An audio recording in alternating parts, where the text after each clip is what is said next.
Big TV ప్రేక్షకులకు అందరికీ హృదయపూర్వక నమస్కారాలు.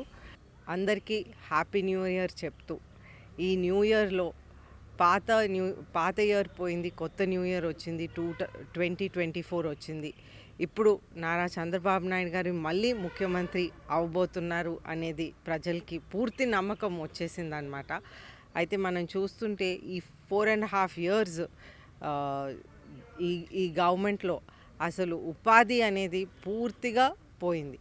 మనం చూస్తుంటే నారా చంద్రబాబు నాయుడు గారి టైంలో వారు ఎన్నో ఉపాధి అవకాశాలు కల్పించడానికి ప్రయత్నం చేశారనమాట. అలాగే ఇక్కడ చూస్తుంటే మనం విజయనగరం వైజాగ్ మధ్యన Adani centre, Lulu centre, Franklin Templeton group, Adani data cable centre కూడా సీకి కిందన పెట్టి డేటా కేబుల్స్ ఇవన్నీ ఇటువంటి మంచి పరిశ్రమలన్నీ తెప్పించారనమాట. ఈ పరిశ్రమలు ఇప్పుడు జగన్ గవర్నమెంట్ వచ్చాక అందరూ పారిపోయారు. ఆఖరికి జాకీ అనే అండర్వేర్ షాప్ కూడా పారిపోయింది. అయితే ఇవన్నీ పారిపోయినాయి కాబట్టి మనం ఎన్నో ఉద్యోగ అవకాశాలు కోల్పోయామనేది మనం తెలుసుకోవాలి. అదేవిధంగా విజయనగరంలో భోగాపురం ఎయిర్పోర్ట్ ఒకటి మనం పర్మిషన్స్ మన ప్రభుత్వం ఉన్నప్పుడు, నారా చంద్రబాబు నాయుడు గారు ముఖ్యమంత్రిగా ఉన్నప్పుడు, అలాగే అశోక్ గజపతి రాజు గారు నా తండ్రి అశోక్ గజపతి రాజు గారు యూనియన్ మినిస్టర్గా ఉన్నప్పుడు భోగాపురం ఎయిర్పోర్ట్కి మొత్తం అన్ని పర్మిషన్స్ తెచ్చి రెడీ చేసి పెట్టారు. కానీ ప్రభుత్వం వచ్చాక 500 acres తగ్గించారనమాట. ఈ 2700 2800 ఉన్న ఎయిర్పోర్ట్ని 500 acres తగ్గించి దాంట్లో ఏమి తగ్గించారు అనేది ఒక క్లారిటీ ఇవ్వలేదు.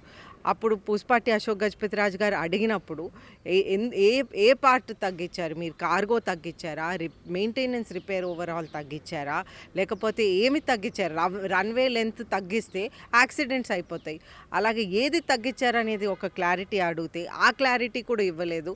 వాళ్ళ ఆన్సర్ ఏంటంటే మీకు అర్హత లేదు అడగటానికనే ఆన్సర్. ఏ ఆంధ్రప్రదేశ్ సిటిజన్కైనా ఇది అడగటానికి వాళ్ళకి ఏ ఆంధ్రప్రదేశ్ సిటిజన్కైనా అర్హత ఉంటుంది.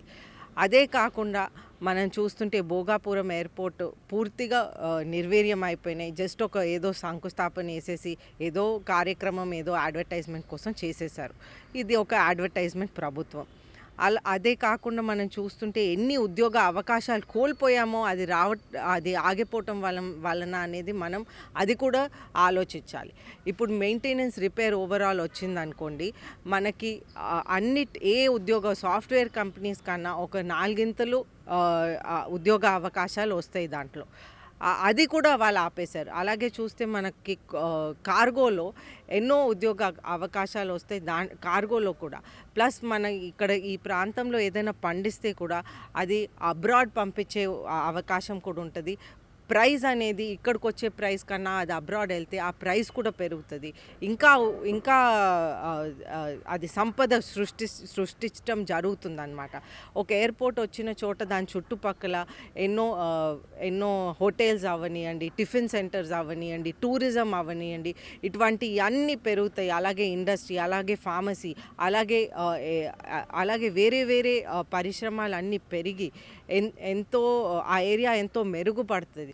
ఇవన్నీ ఆగిపోయినాయి అనేది మనం ఆలోచించాలి.